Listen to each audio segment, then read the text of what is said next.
오늘 말씀의 제목은 너는 내 것이라 라는 제목입니다. 사랑하는 성도 여러분, 우리는 지금 2025년을 뒤로 하고 2026년을 마주하고 있습니다. 올 한 해 여러분의 삶은 어떠하셨나요?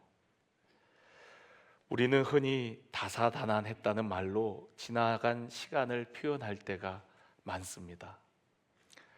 다사다난하다는 말은 여러 가지 일도 많고 어려움이나 탈도 많았다는 의미입니다. 올해 정말 여러분의 삶 가운데 많은 일들이 있으셨을 거예요. 그 가운데 좋고 기쁜 일들도 있었지만 원치 않았던 어려운 일들, 또 아픈 일들도 있었을 것입니다. 저는 가끔 마음이 힘들 때는요, 바닷가에 가서 앉아 있을 때가 있어요. 그러면서 그런 생각이 들더라고요. 인생은 어쩌면 저 밀려오는 파도와 같지 않을까? 우리가 어떤 어려운 일들을 겪고 나면은 다시 어려운 일들이 없으면 좋으련만, 그 어려운 일을 넘고 나면 또 다른 어려운 일들을 경험하게 되더라고요. 힘들고 어려운 일들을 극복하고 나면 어려운 일이 그 다음엔 없는 것이 아니라 생각지 않은 또 다른 어려움이 찾아오더라고요. 마치 파도와 같이요. 저 먼 수평선을 바라보면 파도가 보이질 않습니다.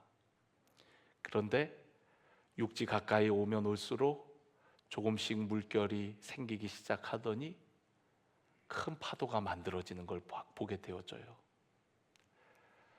그 파도가 지나고 나면 또 어디서 그런 파도가 생겼는지 곧 잇따라 또 다른 파도가 밀려옵니다. 어쩌면 우리 인생은 그런 게 아닐까요? 한 해 한 해 살아갈수록 어쩌면 우리 인생이 쉬워지는 것이 아니라, 어려움이 사라지는 것이 아니라 또 다른 어려움을 직면하게 되고 또 다른 힘든 일들을 겪을 때가 많이 있습니다. 올해 여러분들은 어떤 파도를 넘으셨습니까? 어떤 분들은 질병의 강을, 또 어떤 분은 관계의 어려움을, 또 어떤 분들은 경제적인 불의 시험을 통과하셨을 것입니다. 오늘 우리가 읽은 본문 말씀도 보면 이스라엘 백성들이 바벨론의 포로 생활로 인하여 가장 캄캄하고 어두운 순간을 지날 때 하나님께서 주신 말씀이에요. 모든 것을 잃었다고 생각되어지는 그 순간, 이제 모든 것이 끝났다고 생각되어지는 그 순간, 주님의 세미한 음성이 이스라엘 백성들에게 들려집니다. 그 음성은 두려워하지 말라는 거예요. 오늘 이 말씀은 오래전 이스라엘 백성들에게뿐만 아니라 오늘을 살아가는 저와 여러분에게도 주시는 말씀인 줄로 믿습니다. 새해를 앞두고 기대와 설렘보다는 다가올 파도에 대한 두려움으로 염려하고 마음이 무거운 분들이 혹 있을지 모르겠어요. 그런 여러분들에게 오늘 주님께서 말씀하십니다. 두려워하지 말라. 두려워하지 말라. 오늘 이 음성을 듣고 다시금 새 힘을 얻는 저와 여러분이 되어지기를 주님의 이름으로 간절히 축원합니다. 그렇다면 만만치 않은 인생의 여정 속에 우리가 두려워하지 않을 수 있는 이유는 무엇일까요? 오늘 여기 성경 본문을 보니까 1절에 야곱아 너를 창조하신 여호와께서 지금 말씀하시느니라, 이스라엘아 너를 지으신 이가 말씀하시느니라, 너는 두려워하지 말라. 내가 너를 구속하였고 내가 너를 지명하여 불렀나니 너는 내 것이라 라고 말씀하고 있습니다. 여러분, 우리가 두려워하지 않을 수 있는 것은 바로 하나님께서 우리를 구속하였고 뿐만 아니라 우리를 지명하여 불러서 우리를 그분의 것으로 삼아 주셨기 때문입니다. 오늘 그렇게 말씀하시는 분이 누구십니까? 1절에 보니까 창조하신 여호와, 너를 지으신 이가 말씀하신다 라고 말씀하고 있습니다. 온 우주 만물을 창조하시고 우리를 지으신 그 하나님께서 두려워하지 말라고 말씀하시면서 우리를 구속하였고 우리를 지명하여 부르셔서 하나님의 것으로, 하나님의 소유로 삼아 주셨다는 거예요. 그분은 우리를 만드신 분일 뿐만 아니라 우리의 보호자라는 의미입니다. 구속이라는 말은 값을 주고 사왔다는 말이에요. 우리들은 죄로 말미암아 죄의 종으로 팔린 인생이었어요. 그런데 하나님께서 우리를 구원하시기 위해 우리를 당신의 것, 하나님의 자녀 삼으시기 위해 하나밖에 없는 아들 독생자 예수 그리스도를 우리에게 보내셔서 우리의 모든 죄를 구속하시고 우리를 구원해 주셨습니다. 하나님께서 예수님을 이 땅에 보내신 이유는 우리의 모든 죄를 담당하시기 위해서였어요. 우리를 구속하시기 위하여. 그래서 예수님이 이 땅에 오실 때 하나님의 어린 양, 하나님의 대속물이라 그랬습니다. 죄 가운데 있는 우리들을 구원하시기 위하여, 속하여 주시기 위하여서 하나밖에 없는 아들을 우리를 위해 보내어 주셨다라는 거예요. 영접하는 자, 곧 그 이름을 믿는 자들에게는 하나님의 자녀, 하나님의 것이 되게 하시는 겁니다. 바로 예수 그리스도를 통하여서, 당신의 하나밖에 없는 그 아들을 통하여서 우리를 구속해 주셨다라는 것이죠. 뿐만 아니라 우리를 지명하여 불렀다.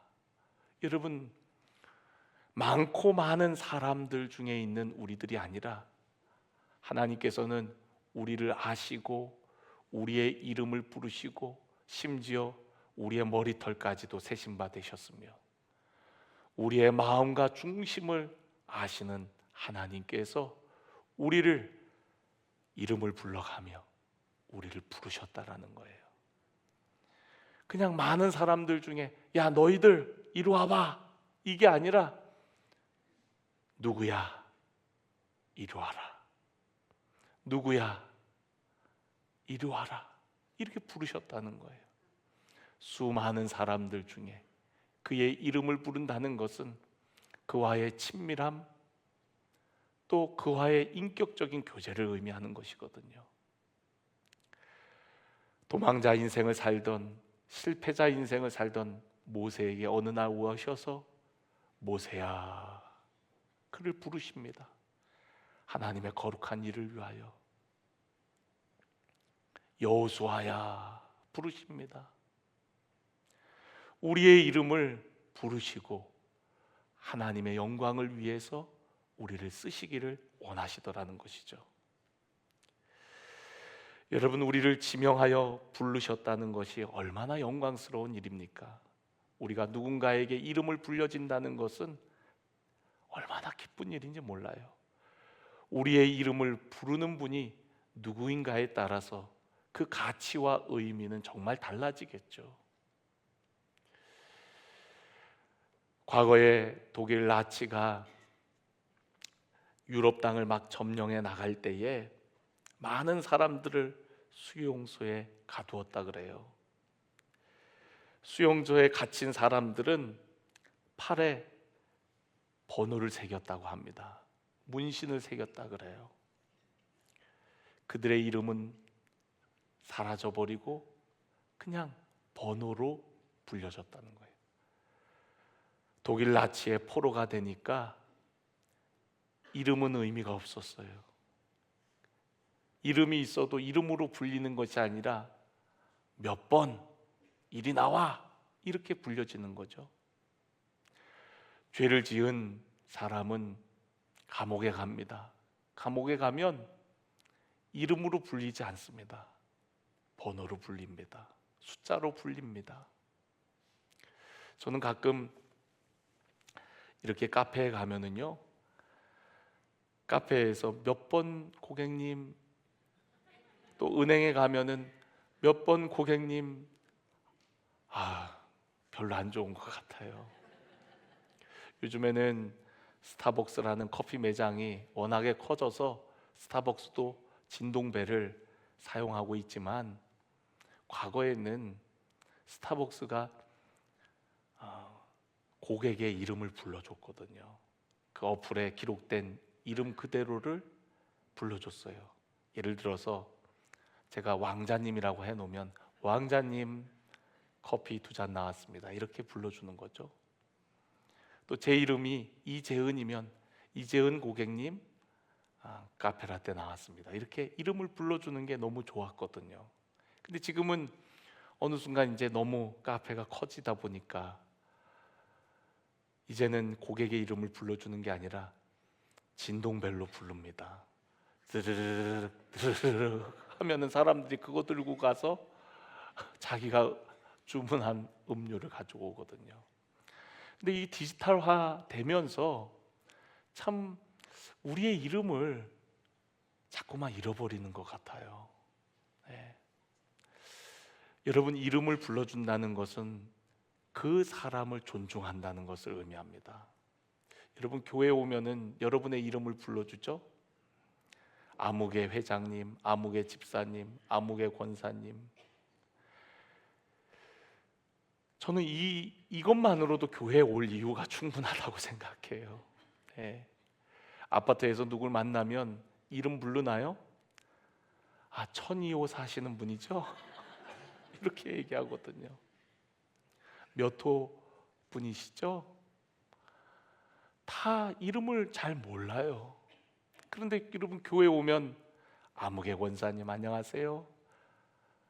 또 교회 오면 회장님이라고 불러주기도 합니다. 여러분, 우리 평생 어디 가서 회장 소리를 듣겠습니까? 여선교회 회장 돌아가면서 하잖아요. 한 번쯤은 1년쯤은 회장님, 회장님, 회장님. 얼마나 좋습니까? 교회 오면 이름을 불러줘요. 왜냐하면 하나님께서 우리를 지명하여 불러주셨기 때문에 그렇습니다. 우리 지금 옆에 있는 사람 이름 아시나요? 한번 친근하게 한번 불러보세요. 네. 네. 네. 여러분, 하나님께서 우리를 그렇게 사랑스럽게 부르시고 또 그리고 우리를 하나님의 것으로, 하나님의 자녀로 삼아 주셨다라는 거예요.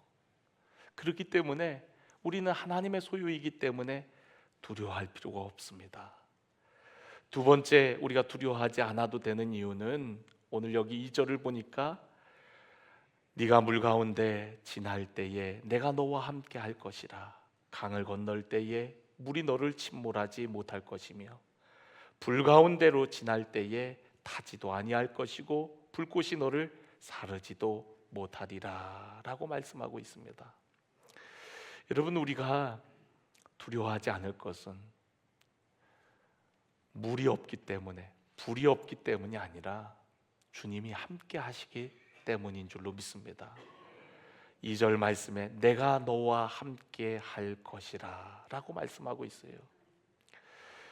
2절에 나오는 물과 불은요, 우리가 통제할 수 없는 인생의 극한 시련을 의미해요. 그런데 여러분, 오늘 여기 말씀에 보면은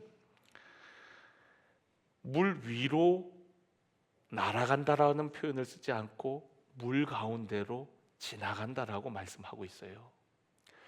여러분, 우리 하나님의 백성들에게 고난이 없는 것이 아닙니다. 때로는 물 가운데로 지나가는 것처럼 고난의 한복판을 지나갈 때가 얼마나 많은지 몰라요. 하나님을 믿는 백성이라 할지라도 아무런 어려움이 없는 것이 아닙니다. 믿는 우리에게도 때로는 원치 않는 질병이 찾아오기도 하고요, 원치 않는 실패가 경험되어지기도 하고요, 원치 않는 아픔이 찾아오기도 합니다. 그런데 여러분, 그런 물 가운데 지날 때에 그때에도 하나님이 우리와 함께 하신다라고 말씀하고 있어요. 시편 23편에도 내가 사망의 음침한 골짜기를 지날 때에도 해를 두려워하지 아니할 것은, 왜 두려워하지 않는다고 얘기합니까? 주께서 나와 함께 하심이라. 여러분, 우리 인생에 사망의 음침한 골짜기가 없는 건 아니지만 그 가운데 지날지라도 우리가 두려워하지 아니할 것은 주님이 함께 하시기 때문이라는 거예요. 이스라엘 백성들은 출애굽해서 가나안 땅으로 나아갑니다. 그런데 하나님께서 그들을 인도하신 곳은 홍해 앞바다였어요. 애굽 군대는 뒤늦게 이스라엘 백성들을 추격해 옵니다. 앞은 홍해가 가로막고 있고 뒤는 애굽의 군대가 추격해 와서 마치 진퇴양난과 같이 어려움이 찾아왔습니다. 그런데 하나님께서 그들을 어떻게 이끄시죠? 물 가운데로 지나가게 하십니다. 길이 없는데 길을 만드셔서 그들을 인도해 주셨어요. 우리들은 어떻게 살아가야 될지 잘 모릅니다. 2026년에 우리 앞에 물이 기다리고 있을지, 불같은 시험이 기다리고 있을지 아무도 몰라요. 어느 길이 좋은 길인지, 어느 길이 우리에게 평탄한 길인지 우리는 몰라요. 그런데 여러분, 분명한 것은 예수가 길인 줄로 믿습니다. 예수님이 말씀하셨죠. 내가 곧 길이요 진리요 생명이라고요. 여러분, 어느 길이 옳을까를 생각하지 말고, 그래도 그렇게 봐도 우리 뭐가 맞는지 잘 몰라요. 그게 우리 인생입니다. 다 알면 알아서 잘 선택해서 가죠. 근데 우리 모릅니다. 근데 한 가지 확실한 게 있어요. 예수가 길입니다. 예수님 따라가면 됩니다. 그 길이 때로는 좁고 협착해 보여도, 그 길이 내 생각과 다를지라도 예수가 가신 길, 예수님 따르는 길, 그 길이 진리요 생명의 길인 줄로 믿습니다. 어디로 어떻게 가야 될지 여러분 고민하지 마세요. 난 예수님만 따라가리라, 오직 예수님만 바라보리라. 예수가 길이라는 사실을 여러분 꼭 기억하면서 2026년 주저되고 잘 모를 때 오직 예수님만 바라보고 예수님 따라가는 우리 모두의 인생이 되어지기를 주님의 이름으로 간절히 축원합니다. 다니엘 세 친구들에게 불같은 시험이 찾아왔지요. 절 한 번만 하면 살아날 수 있는데, 왕이 기회를 주는데도 우리는 왕이 만든 신상에다가 절대로 절하지 못하겠노라고. 그래서 우리가 죽임을 당할지라도 우리는 그렇게 하지 않겠다고 이야기를 합니다. 결국에 다니엘의 세 친구들은 뜨거운 풀무불에 던져지게 되어집니다. 분명히 던져진 사람은 세 사람이었는데 밖에서 보니까 그 불구덩이에 사람이 한 사람 더 있어요. 여러분, 그분이 누굽니까? 우리 주님이십니다. 그들이 불 가운데 던져졌지만 이미 주님께서 그 불 한복판에 함께 하시면서 그들을 지키시고 보호해 주셨던 거예요. 우리가 생각할 때에는 처음부터 불 가운데 던져지지 않게 해주시면 얼마나 좋을까. 그런데 여러분, 때로는 우리가 불 가운데 던져지는 것 같아요. 고난의 한복판에 놓여지는 것 같아요. 그런데 그곳에 우리 주님이 계신 겁니다. 때로는 고난의 한복판에서 우리의 삶을 새롭게 하실 때가 얼마나 많은지 몰라요. 한번 여러분의 인생 여정을 한번 되돌아보세요. 여러분의 인생이 잘 될 때 주님 만나셨나요? 아니요. 때로는 힘들고 어렵고 눈물 흘릴 때, 그때 더 주님을 깊이 경험했을 때가 얼마나 많은지 몰라요.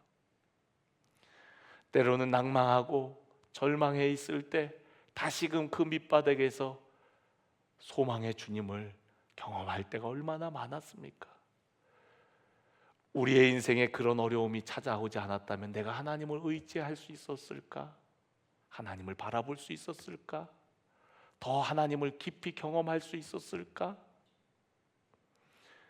우리의 인생 여정을 돌아보면 그러한 고난 한복판에서 오히려 살아계신 하나님, 능력의 주님을 더 깊이 경험했던 순간들이 많이 있음을 여러분 알 수가 있을 것입니다. 제가 주의 길을 걸은 것도 되돌아보면 모든 것이 주님의 은혜였고, 때마다 어려움과 환난 가운데 살아계신 주님을 경험하면서 그 주님을 따르는 인생으로, 고난의 한복판에서도 함께 하시는 살아계신 주님을 증거하는 인생으로 변화될 수가 있었습니다.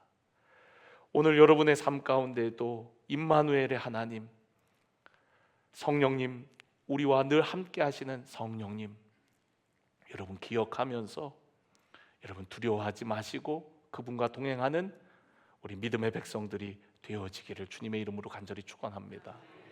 우리를 고아와 같이 내어버려 두지 아니하신다라고 주님 말씀하셨죠. 우리의 삶 가운데 성령님을 보내셔서 우리를 도우시고 인도하시고 가르쳐 주시고 생각나게 하시고 우리를 주님 나라에 임할 때까지 우리와 함께 하시며 우리 안에서 역사하시는 줄로 믿습니다. 오늘도 성령으로 말미암아 담대하게 나아가시기를 간절히 축원합니다. 마지막으로 여러분, 오늘 여기 성경을 보니까요, 대전하는 여호와 내 하나님이요, 3절에 이스라엘의 거룩한 이요 내 구원자임이라. 내가 애굽을 너의 속량물로 구스와 스바를 너를 대신하여 주었노라. 여러분, 애굽, 구스, 스바, 그 나라 아주 강대한 나라들이었습니다. 그 당시 강대한 나라들이었어요.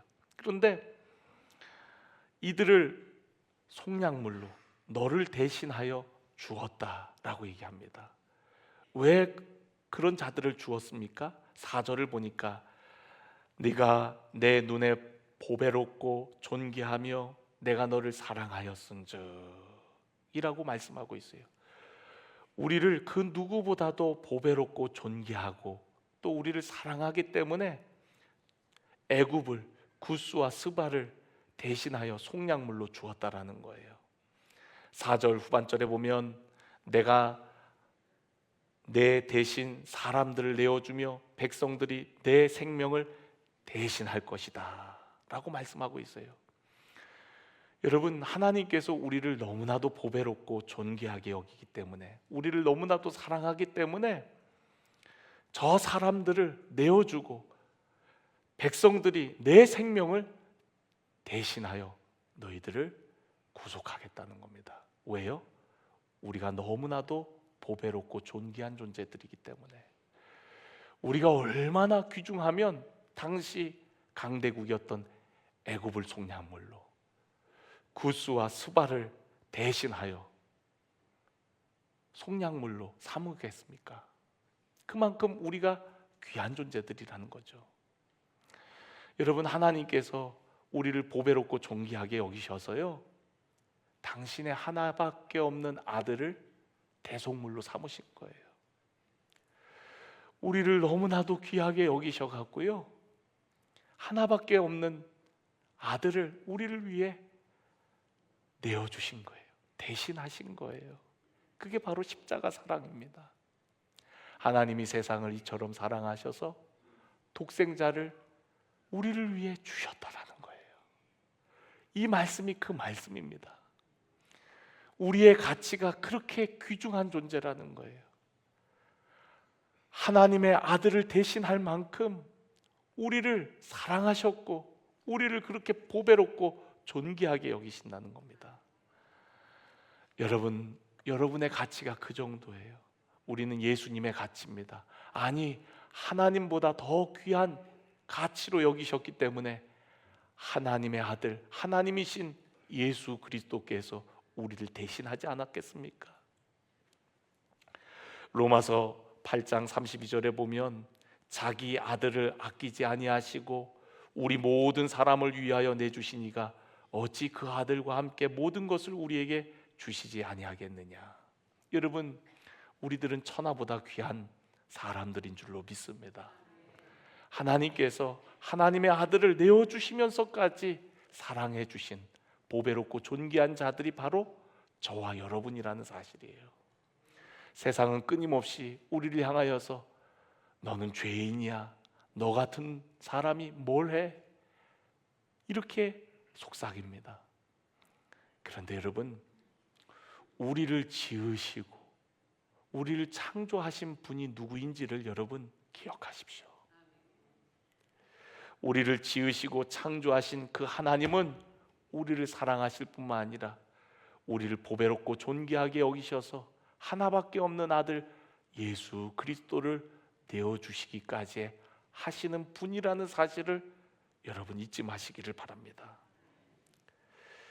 여러분, 여기에 5만 원짜리 지폐가 있어요. 이 지폐가 만약에 이렇게 구겨진다면 이 가치가 없어질까요? 아이, 저거 구겨졌으니까 에이, 못 써. 버리시겠습니까, 여러분? 아무도 안 버리실 거예요. 다시 이렇게 펴서 여러분 쓰실 겁니다. 여러분, 똑같은 종인 것 같아도 이 지폐를 발행한 한국은행이 있는 한 이 지폐에 가치가 있는 거예요. 이 나라가 망하지 않는 이상 이 지폐는 단순한 종이 조각이 아니라 가치 있는 지폐인 거죠. 여러분, 하나님께서 우리를 만드셨어요. 한국은행에서 이 돈을 찍어냈기 때문에 이 돈이 가치 있는 것처럼, 아무리 구겨졌어도 아무리 망가졌어도 가치 있는 것처럼, 여러분, 하나님께서 우리를 지으시고 만드셨기 때문에 우리는 가치 있는 존재들인 줄로 믿습니다.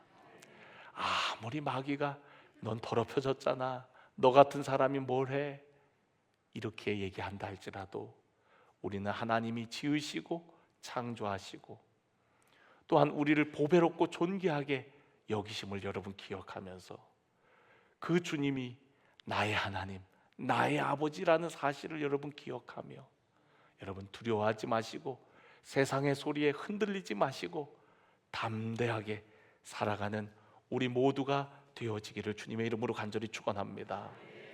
5절을 보니까 두려워하지 말라, 내가 너와 함께하여 내 자손을 다 돌아오게 할 것이라고 말씀하십니다. 모든 것이 회복되어지고 또한 모든 사람들이 모여지는 모습을 보여주고 있어요.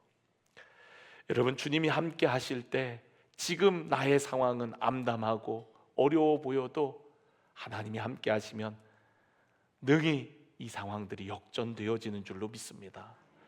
마지막 7절에 보면 내 이름으로 불려지는 모든 자, 곧 내가 내 영광을 위하여 창조한 자를 오게 하라. 바로 우리들입니다.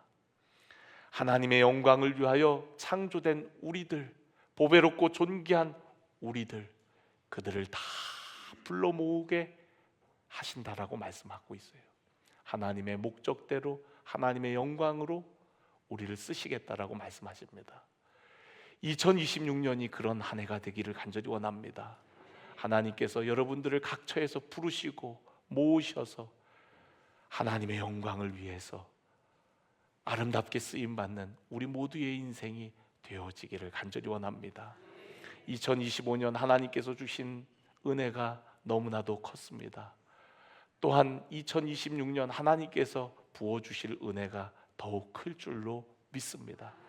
하나님의 영광을 위하여 다 함께, 우리와 함께 하시는 주님과 함께 한 걸음 한 걸음 나아갈 때에 우리 앞에 물이 있다 할지라도, 불이 가로막는다 할지라도 두려워하지 마시고 우리를 창조하신 여호와, 우리를 지으신 그 하나님 함께 하심을 믿고 나아가는 우리 사랑하는 모든 주의 백성들이 되시기를 간절히 축원합니다.